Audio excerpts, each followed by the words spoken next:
Jessie B. Scrapbooking back with another process video, and I'm doing snow pictures. So this is for the 6x6 paper pad class, paper pad sketch class that I'm doing with Scrapbook Generations. I can't show you the sketches, but I can show you all the paper I'm using. And I am using this very springy paper, and I am going to do snow with it. And all the papers except for the base paper came from a paper pad that my daughter got me for Christmas. I can't remember the name of it. I used it once and actually cut up the cover of it, so I'll have to look up the name. And then the base page is one from a different paper pad that I got a while back. So I am cutting all my squares to a 3x3 inch. In the sketch it calls for a 2x2, but my pictures are a little bigger and I didn't want to cut that much off of them. But they can be cut down, so a 3x3 will work perfect. I'm showing you all the pictures here that I'm cutting down. I will not show you all the squares. Sorry, my daughter is scrapbooking right across the table from me, and so every once in a while you'll see things pass underneath the camera. I tried to cut it all out, so that's why this one might be a little bit choppier than normal, but I missed some here and there. So anyways, back to what I'm doing. I won't make you watch me cut out all the little squares, because it's basically exact same thing I just did. I just cutting I think I cut like 3 of each pattern papers into the 3x3 squares. And I'm just using bits and pieces. I basically want just the colors. I don't need the pattern of the papers, just the colors to show. And so I'm just taking a 3-inch slice off of the top. And here they are, all cut out now. And I have a pile of them. And so you can see all the different patterns. And I'm going to lay them out into a little bit of a order. This is where I realized I forgot to cut out a 6th paper. So I'm just going to use this white. And I am going to cut out 3 of those. I ended up only using, I think, 1, but that's okay.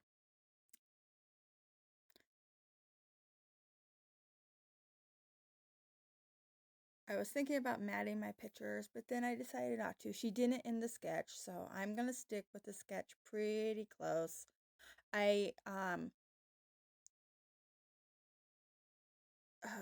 was I going to say? I lost my train of thought. Oh, there's some more paper going by. So, oh, I remember. I moved these squares around quite a bit because the bottom squares, you're only seeing a tiny little bit poking out. So, yeah, it takes me a little bit of maneuvering. I do cut some of that out, and you can see here I'm talking with my daughter. So, yeah, we were talking about both of our layouts. And so here we are, just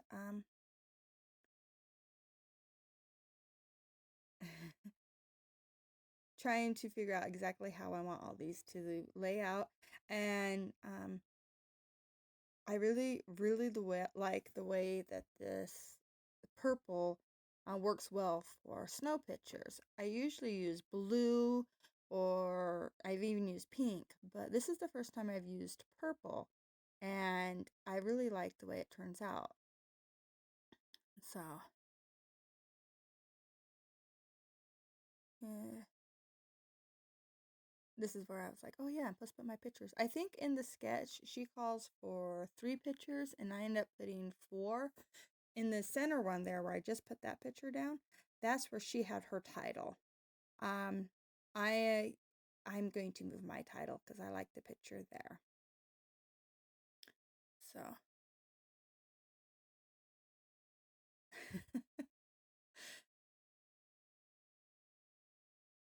all right. So I got them all figured out, and here I'm showing you. I'm just gluing down the two squares together. I'm not gluing or adhering them down to the background yet. I am just adhering the two together, and I think, yeah, I skipped to the end.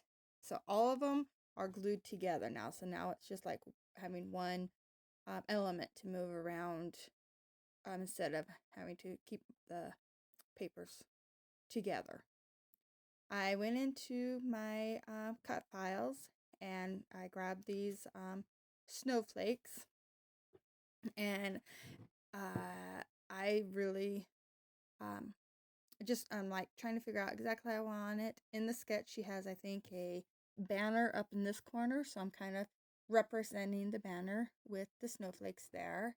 And then she had a couple little elements on some of the other ones. I like the way that the snowflakes looked on this darker purple. They pop a little more on there. And so I am going to stick all these down now.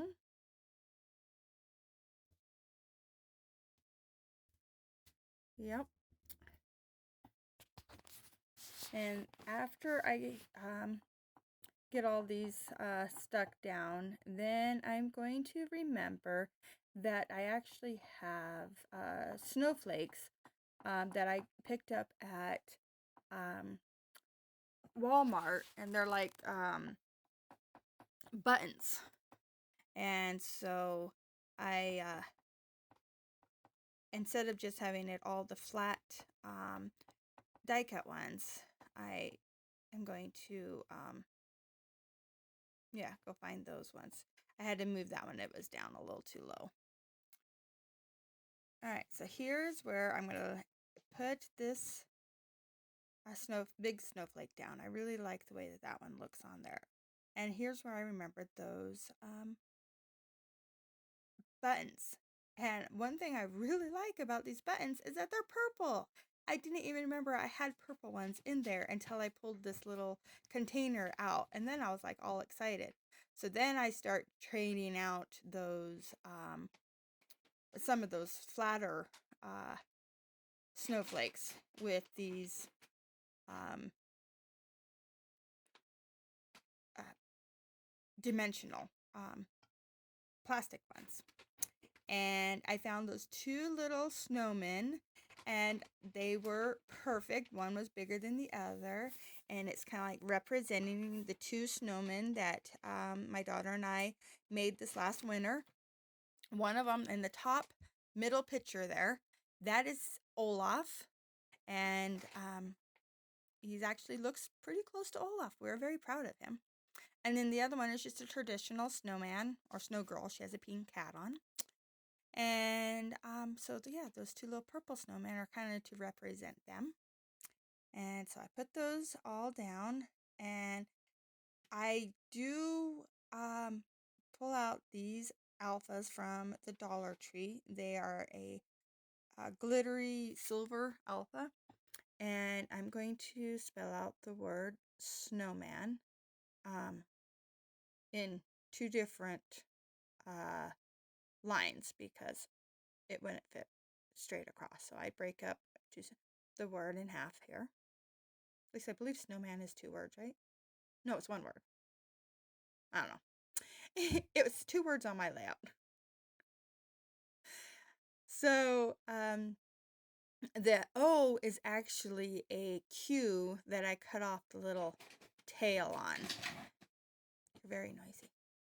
And it works out perfect because I don't need that many Q's. There's not a lot of words I spell with Q. So then I decided to add in some more of the snowflakes. I'm putting on silver and the white down here, and the silver is to help bring in the silver from the top right corner. and bring it down to the bottom left corner. And then here I'm talking to my daughter about how I should put my title, and so that's why my finger's going there. So we decided, she started singing the song, Wanna Build a Snowman, and I thought that was appropriate since we have Olaf on the page. So my title is going to stretch from that middle square there to the bottom, and I just wrote out on those pieces of paper, do you want to build a, and then I put 3 little dots, and then you can go down to the bottom and finish reading the title as Snowman. Well, in the sketch, she had stitching around the squares that don't have pictures on them. So I decided to go stitching around them, and I really like the way that it looks. It really makes those squares pop off the background very nicely.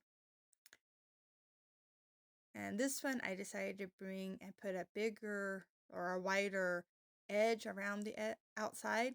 I think in the sketch it has another piece of smaller paper inside, but I just kind of like did it with the stitching instead of adding another paper.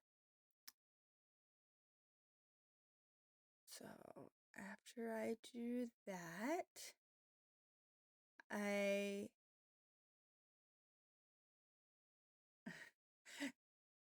forgot. I thought I deleted this. Sorry. My daughter was using the ATG gun and it messed up on her, so she handed it to me. There, all fixed. Now back to my faux stitching. Okay, so all done with that part, and then I decided I need some puffy paint. So I grabbed the silver and the purple, and I am going to scatter